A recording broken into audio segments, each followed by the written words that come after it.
take a little trip down memory lane.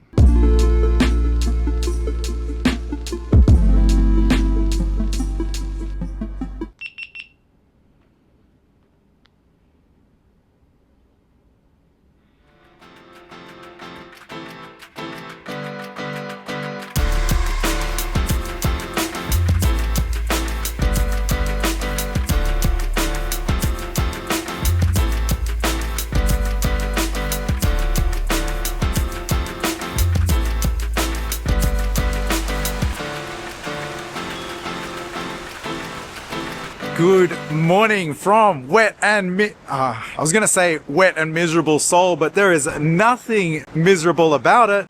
Welcome to Seoul.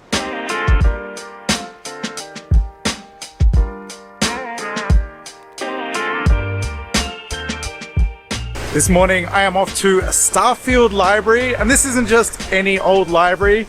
This is where the most important chapter of my life began.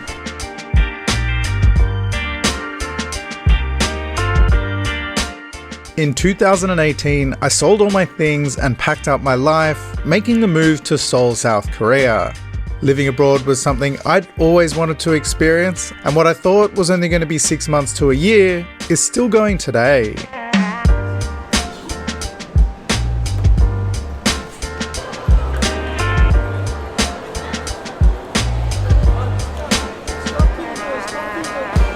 So I have come here to recreate a shot that I took in one of my first videos that I ever made. I was sitting right here and I took a shot down here over Starfield Library. That video was 7 years ago, which blows my mind. I had to wait like 45 minutes to get this seat, but it was worth it. This place is still insanely busy even after all these years.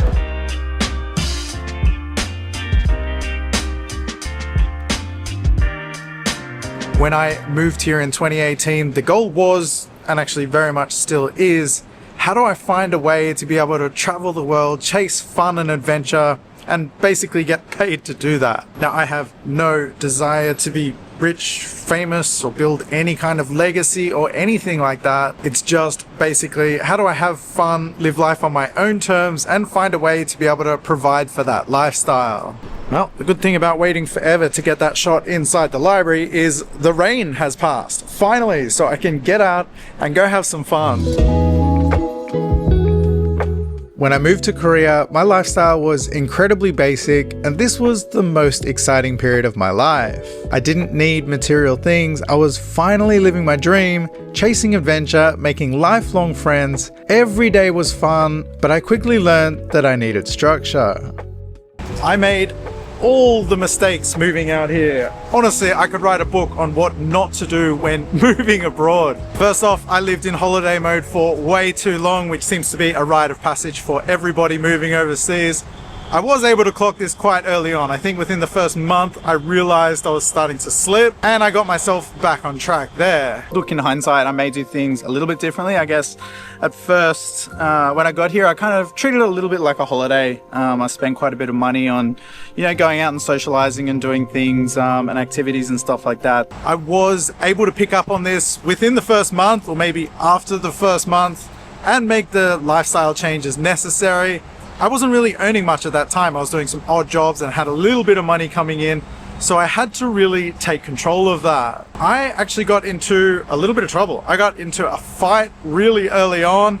This was a stupid situation. A guy was messing with me in a club. He kept banging into me over and over again, and eventually I had enough of it, and let's just say I reacted poorly. Now, South Korea doesn't have any kind of self-defense laws, so I landed myself in some trouble.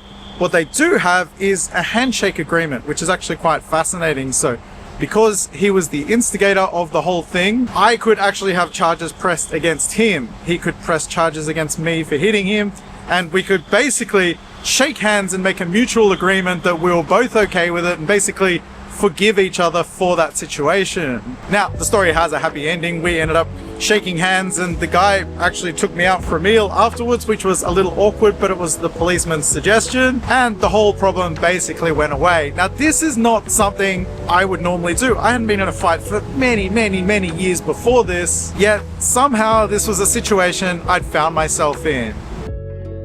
Culture shock is a real thing, and while I didn't expect to experience this, having traveled to Seoul 2 times prior and already having friends here, I thought it would be a smooth transition and all smiles and rainbows. But unfortunately, my mistakes were a real wake-up call for me, and from that moment on was when I really found myself here and became settled.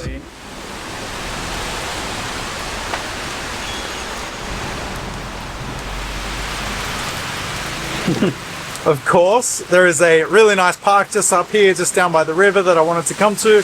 And as soon as I get there, or as soon as I'm just about to arrive, it starts to rain again. So I'm hiding under a bus stop for now. Now, thinking back on this time, those hard lessons that I had really early on were actually exactly what I needed. And there was a clear before and after I realized I wasn't getting this right. And then from that point on, I nailed it.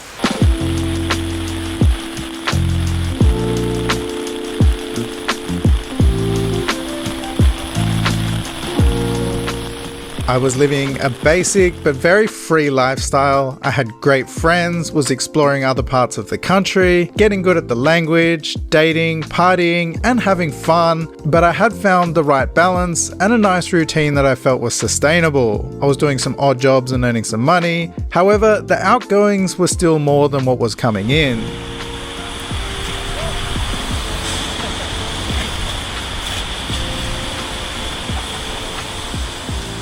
My God, I'm basically just going from place to place to hide out from the rain. Now, I have a interesting relationship with money in that basically I never had any when I was younger. I always had stupid expensive hobbies such as motocross racing and modifying cars. And while I always got paid okay, the majority of my money went towards those hobbies. Now, when I was young, I went and bought a brand new car on finance. And in hindsight, there's no way I should have been approved for that finance, but I guess I was a finance company's dream. The car was on a 7-year contract or plan or whatever, and when I went to sell it after owning it for over 2 years, I still owed, with all the things in the contract about breaking it and ending the finance early, I still owed on it more than the original cost of the car, and I had been paying it for 2 years. This killed me financially for years. It took me a really long time to recover from this. Never buy a car on finance. Lesson learned, but it was a brutal lesson for me at a young age. Never buy a car on finance. Gosh, what a mistake.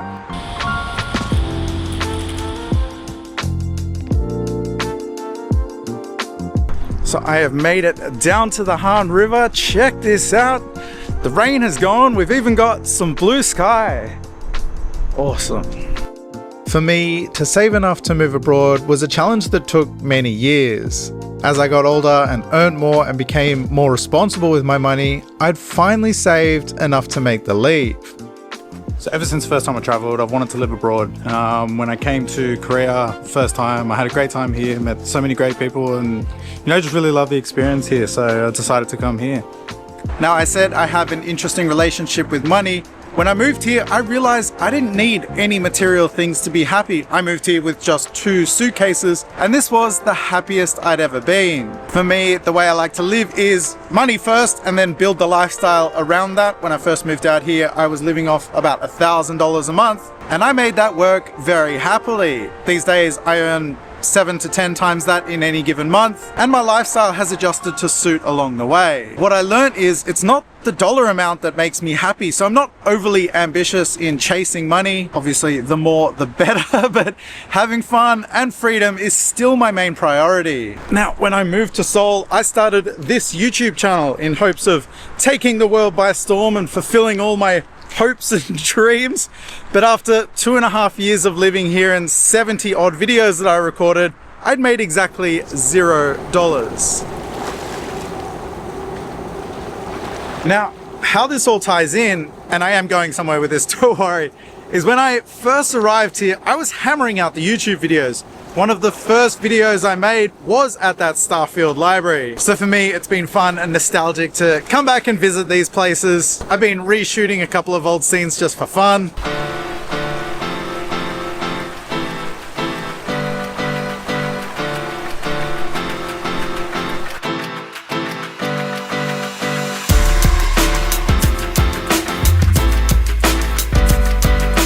So I'm doing something funny today. I don't know where or how I'm gonna use this.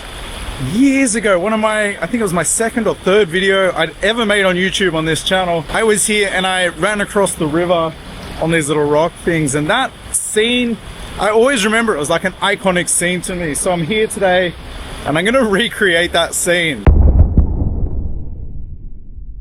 In the past 2 weeks, the number of cases of COVID-19 outside China has increased 13-fold. COVID-19 can be characterized as a pandemic.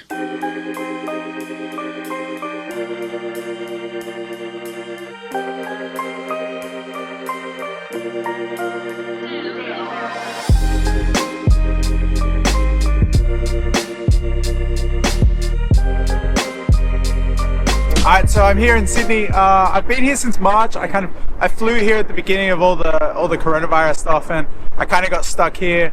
So I do plan to travel back to the Philippines and back to Korea when I can. I'm just kind of waiting like everyone else, I guess.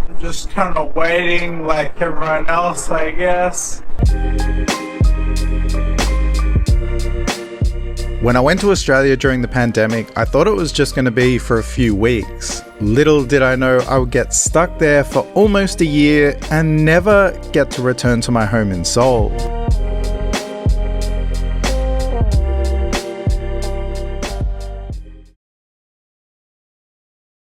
Alright, so I can't even believe I'm saying this right now, but I'm at Sydney International Airport. Today I'm going to be heading to Bangkok, to Thailand. So Australia's had a travel ban basically since COVID started. I'm fortunate enough I was able to get an exemption and I'm able to leave. So going to be moving to Thailand to live. I'm not going there for a holiday. I'll be living there permanently. So I do need to quarantine for 14 days when I arrive, but I'm happy just to be able to leave at this point.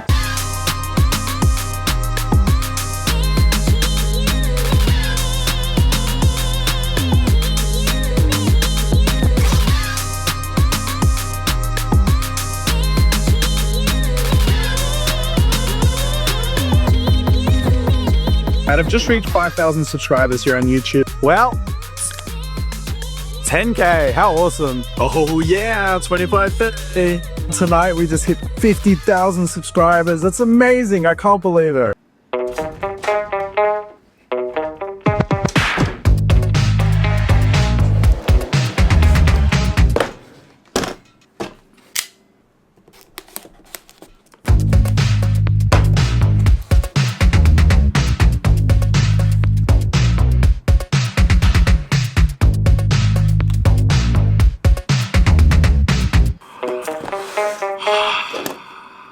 It came.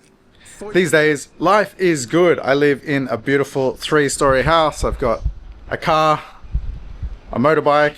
I'm even building a drift car. Got a project car here. I've got a girlfriend. I'm in a long-term relationship. And as you would have seen at the start of this video, I've even got a cat. Now, chasing your dreams is difficult. It took me years to figure it out. Cracking the code for YouTube took me 3 years, and I'd made 78 videos and not even made a cent. This is why my business partner George and I launched The Creator's Edge. This is the ultimate place to learn, not just from me, but also from wildly successful creators. We have guys like Mac TV, who has 70,000 subscribers and generated millions of views. My partner George, with his strong background in building online business and being a digital nomad. We have Dan the Man, one of the leading online course sellers on the internet. Dan is an AI specialist, and his latest video is about to go over 2 million views on YouTube. And just joining us, coming soon, we have Ken Abroad. Ken has over 3 million followers across all platforms. And in The Creator's Edge, we have courses, lessons, live calls, and our most valuable asset, the community. A place where everyone can come together, help each other out, give feedback, share tips and advice, and most importantly, help each other take content creation to the next level. So check out The Creator's Edge. There is a link down in the description. You can scan the QR code here, and you can accelerate this entire process. It doesn't need to take you 7 years like it took me.